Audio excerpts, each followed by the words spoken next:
오늘 본문은 어떠한 문제를 당했을 때 그 문제를 어떻게 진단하고 처방하냐가 그리스도인이다. 내가 교회를 다닌다는 것, 믿음을 가졌다는 것은 아멘을 하고 세상 전도를 하고, 이건 너무 중요한 반응이지만 이걸로 택해지는 것이 아니라 삶의 문제를 어떻게 진단하고 처방하냐가 안디옥 교회에서 그리스도인이라 일컬음을 받았다, 이 말씀과 이 일관적으로 움직이고 있다는 것을 보게 되죠. 여러분, 지난주에 안디옥 교회가 찐교회라고 했어요. 여러분 기억나나요? 왜 찐교회를 두 가지라 했어요. 먼저는 하나님의 은혜가 보이는 교회였다 그랬어요. 부르심의 감격과 그 은혜가 내 삶에 보이는데, 두 번째가 그것이 지속되려면은 하나님 말씀을 배우는 교회라 그랬잖아요. 즉 뭐냐, 하나님 말씀을 배운다는 것은 그 말씀으로 살아낸다는 거잖아요. 여러분, 오늘 우리가 예배를 드림으로 하나님께 영광을 드려요. 그러나 이것이 첫 번째 예배의 목적이 이것만은 아니에요. 이거면 여러분, 우리가 때론 못 느낄 때가 많잖아요. 하나님 좋으라고만 예배 드리는 게 아니에요. 하나님이 그러면 여러분 이 예배를 우리에게 주실 리가 없어요. 예배는 하나님께 영광이 되지만 예배를 통해 주님이 우리에게 뭐를 주는 거예요? 그 예배로 살아내라는 거예요. 그 예배 주시는 말씀으로 살아내라는 거예요. 오늘 주일 말씀이 축이 되고 매일마다 주시는 말씀으로 살아내라는 거예요. 여러분, 제가 한 분에게 하나님의 음성을 지난 70년을 살면서 몇 번 들었냐고 물어봤더니 가만히 생각하시면서 한번 위기 때, 이럴 때 몇 번 들은 적이 없대요. 그런데 제가 이렇게 얘기했어요. 저는 매일 듣습니다. 저는 매일 하나님의 음성을 듣습니다. 어떻게 해요? 그게 말씀 묵상입니다. 하나님이 그날 내게 주시는 음성이 말씀 묵상이에요. 이게 없다면 우리는 허수를 찾고 있는 거예요. 추상적으로 믿음 생활할 수 있습니다. 꿈에서 하나님 찾는 거예요. 어느 신령한 목사를 찾아가서 어떻게 할 거라고 똑같습니다. 하나님이 매일마다 저의 생각 속에 틈입하시고 오늘 말씀으로 주시는 것이 바로 말씀이죠. 말씀을 배운다는 것은 말씀으로 살아내는 거예요.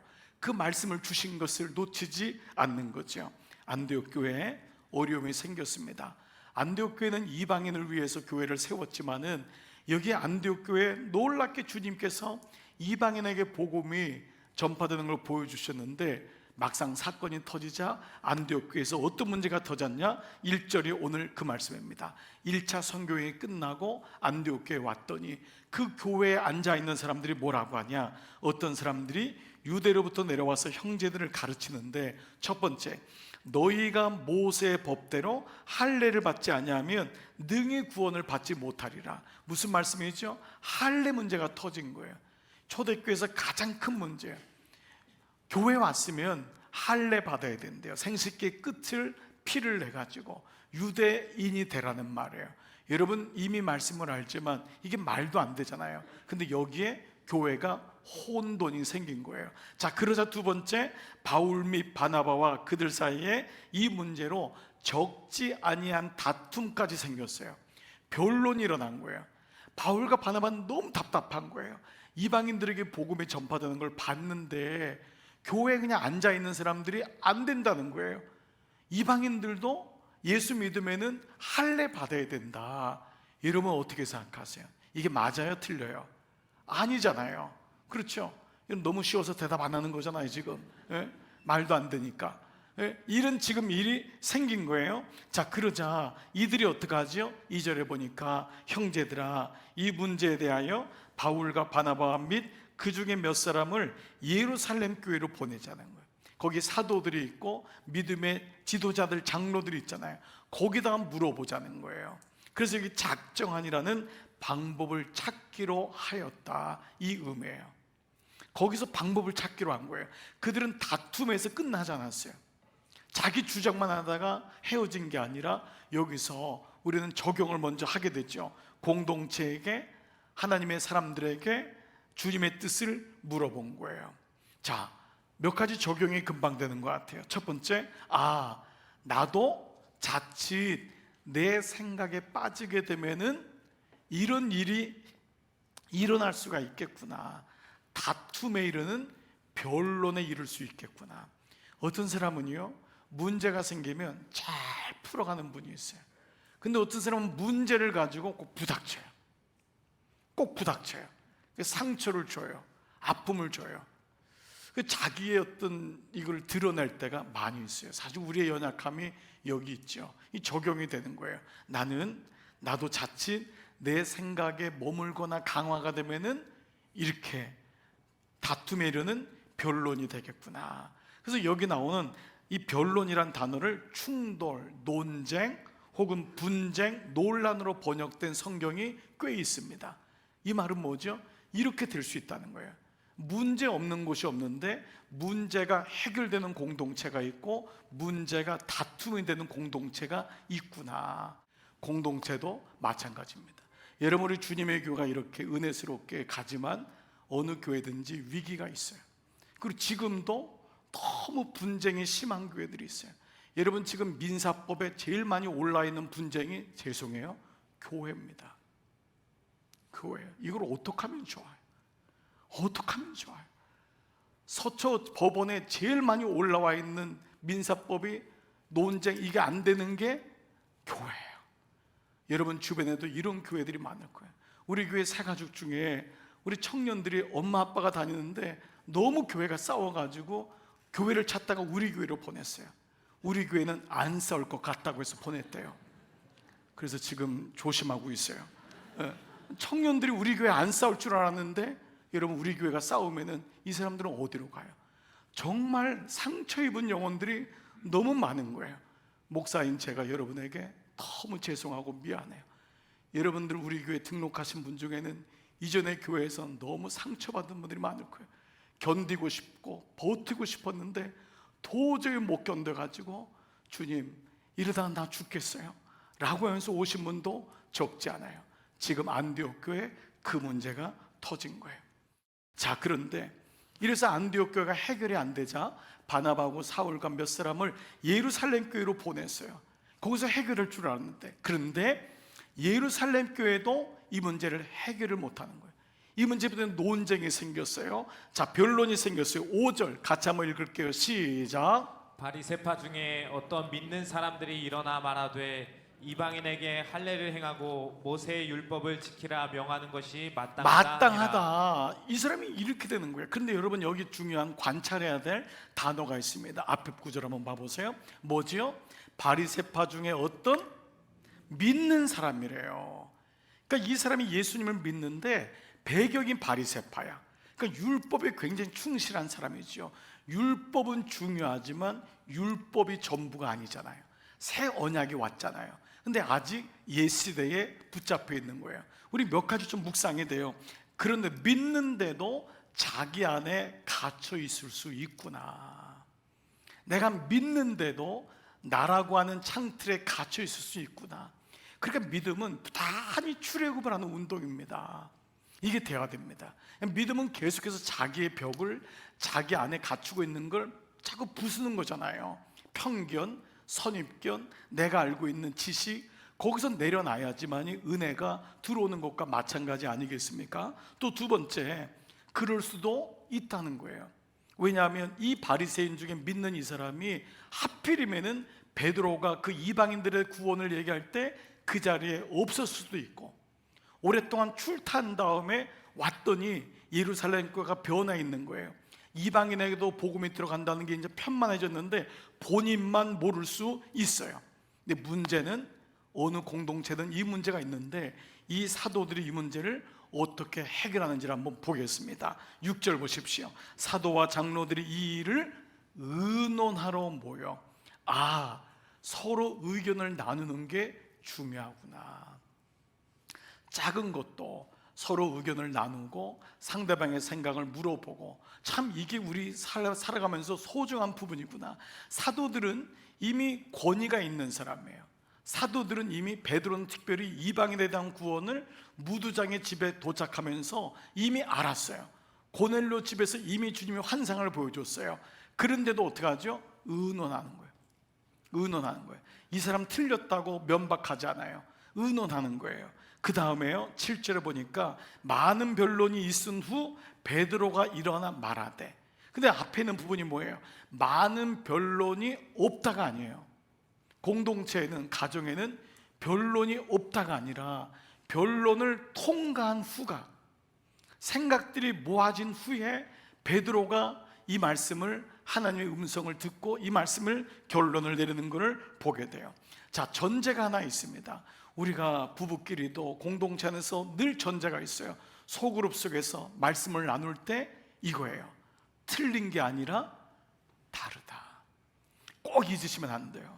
틀린 게 아니라 다르다. 근데 우리는 대화 속에 당신 틀렸어, 이게 늘 있어요. 당신 틀렸어. 부부끼리도 이런 경우가 있어요. 당신 생각 틀렸다고, 당신의 교육법이 틀렸다고. 아닙니다. 아버지의 교육법이 있고 어머니의 교육법이 있어요. 그것이 통합되는 거예요. 틀린 게 아닙니다. 할아버지의 교육법도 있고 할머니의 교육법도 있어요. 근데 우리는 그러면 안 된다고 딱 못을 박는 거예요. 당신이 틀렸다고. 그 순간 불통이 됩니다. 그 순간 상처를 줍니다. 그런데 놀라운 게 이 베드로의 사람을 대하는 화법에서 배워야 됩니다. 7절 중반절 보니까 이 논쟁이 생긴 거예요. 바리새인 중에 믿는 이 사람은 굉장히 그 가운데 영향력이 있는 사람 같아요. 그러니까 교회가 막 사도들도 이 사람 때문에 다시 회의가 모집할 정도니까. 그런데 어떻게 하죠? 첫 번째 단어가 형제들아. 형제들아. 여러분, 이 단어는 너무 중요한 단어입니다. 베드로는 오만하거나 방지하지 않습니다. 사실 베드로의 권위 정도면 이런 정도 사람 딱 누를 수 있습니다. 근데 베드로가 뭐라 그러죠? 너하고 나하고 생각이 달라도 너는 여전히 형제다. 형제다. 이 마음이 있는 거예요. 이게 베드로가 성장한 겁니다. 베드로가 성숙한 거예요. 형제예요. 이럴 수 있잖아요. 이 인간아. 이럴 수도 있고 무시할 수도 있잖아요. 근데 형제들아. 그 사람들을 향해서 선을 그은 게 아니에요. 이 사람들은 뭐 상종 못해. 편을 가른 게 아니에요. 여러분, 교회는요, 이상하게 인간들의 원죄는 편을 가릅니다. 딱 나누는 거예요. 초대교회도 많았잖아요. 누구한테 세례받느냐, 아볼로파냐, 그리스도파냐, 개바파냐, 누구한테 세례받았냐로 다 나눠진 거예요. 여러분, 이 시간도 제가 얘기할게요. 저한테 세례받은 사람만 우리 교인인 줄 믿습니다.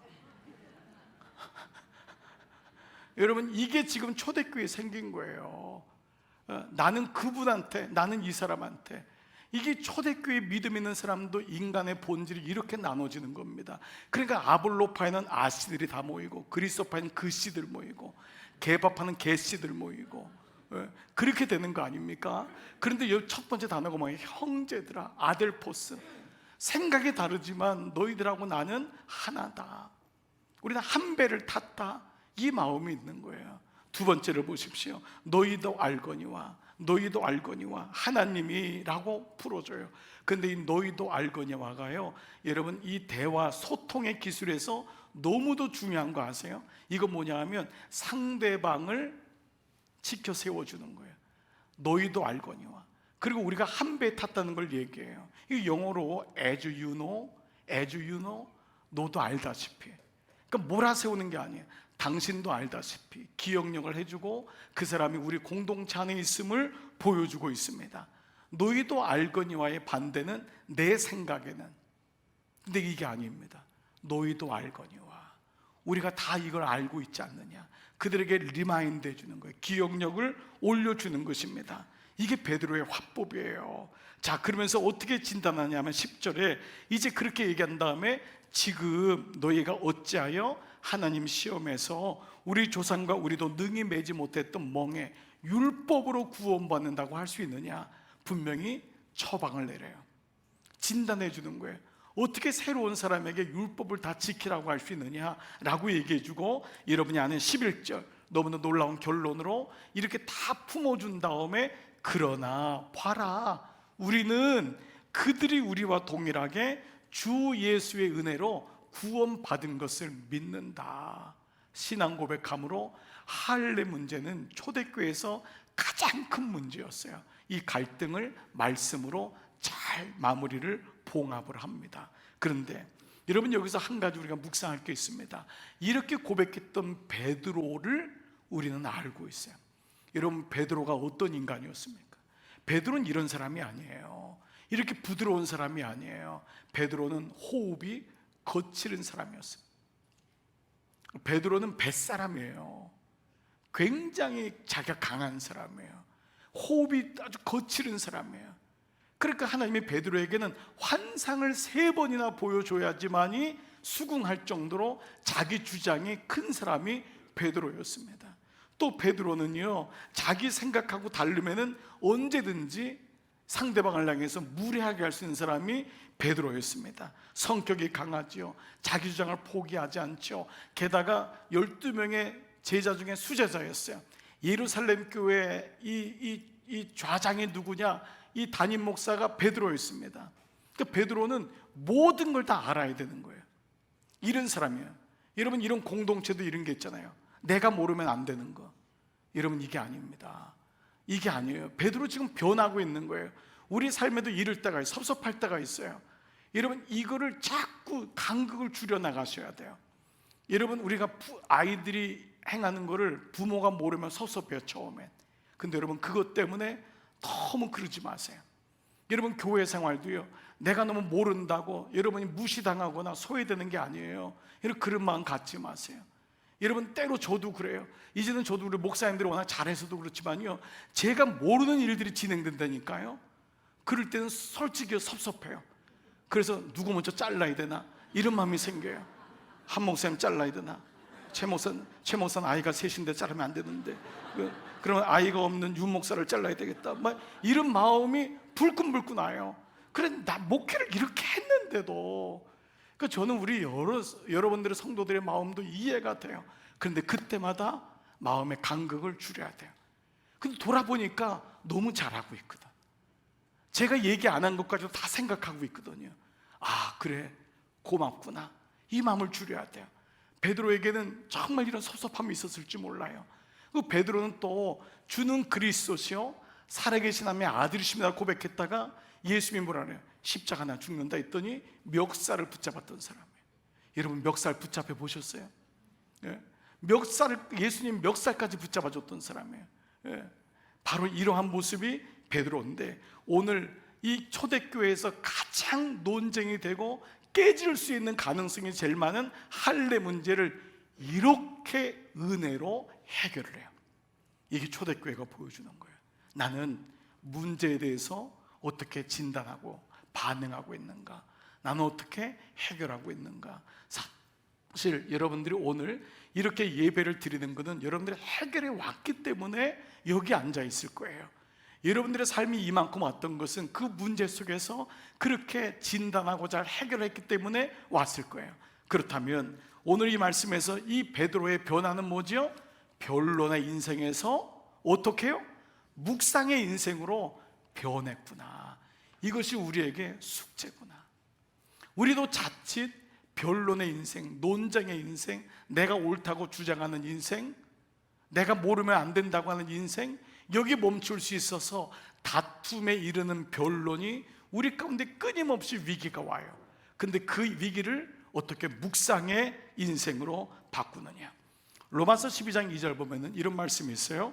너희는 이 세대를 본받지 말고 오직 마음을 새롭게 함으로. 이 말씀에서 하나님의 기뻐하시고 선한 뜻이 무엇인지를 분별하는데 조건이 이 세대를 본받지 말고, 이거를 직역하는 원어로 직역해 보니까 이 세대의 흐름에 떠내려가지 않도록 너 자신을 맡기지 말고, 이 세대가 흘러가지 않도록 너 자신을 맡기지 말라는 거예요.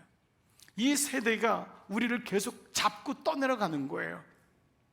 근데 거기 너 자신을 맡기지 말고, 그리고 내 마음을 오직 새롭게 하여가, 원어적으로는 너의 생각을 진리로 재조정하라.